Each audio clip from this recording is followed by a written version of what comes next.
For those who don't know what Exodus is Okay, about. so Exodus is the second book of the Bible, and it is about the Israelites living in Egypt, and the Pharaoh, the demigod, literally, a god man, a leader, ruler of the Egyptians, says, let's make these Hebrews into slaves. Yep. They're getting too big, and let's make them slaves. They are rendered slaves. They suffer for hundreds of years, and then God decides it is time to take them out, appoints this man Moses, who was raised an Egyptian. This is a fascinating aspect of the story. Pharaoh ordered all the Hebrew boy babies to be drowned in the Nile. Yeah. And the midwives refused. And you know why? It says why. It's one of the most important lines, as I point out in my commentary. It says the midwives feared God. In other words, if you fear God, you won't fear Pharaoh. Or as I tell people today, you have a choice. You either fear God or you fear the New York Times.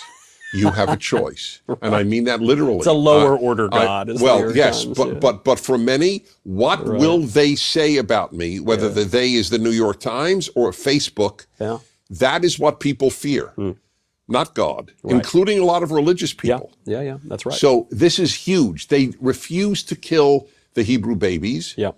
And then Moses is saved as a baby by the daughter of Pharaoh, which is an amazing thing. Pharaoh orders their extermination, and his own daughter saves one of them. He grows up an Egyptian. God tells him at the famous burning bush episode, I want you to take the Jews out of Egypt. Moses does not want to do this. He is extremely happy to be a shepherd. Yeah.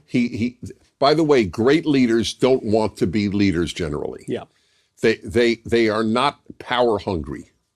And Moses is the perfect example. And he has a speech impediment to boot. So God says, okay, Aaron, your brother will do the speaking for you.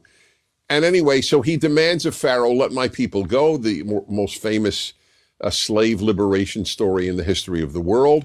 And they are finally, after 10 plagues, they are liberated. God splits the sea in a miracle and lets them through, and the seas come back and drown the Egyptian army trying to bring them back.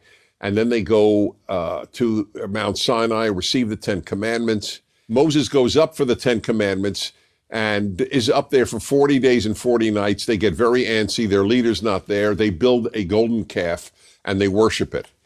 And Moses is beyond despair. He actually breaks the tablets of the 10 Commandments, has to go for a set of the commandments. I explained the 10 Commandments, the greatest document in history. Thank you so much for watching this episode of the Book Club on PragerU. PragerU is a 501c3 nonprofit organization, so we rely on donations from viewers like you to keep this content on the air. Please consider making a tax-deductible contribution today to help keep this content coming. Thank you very much.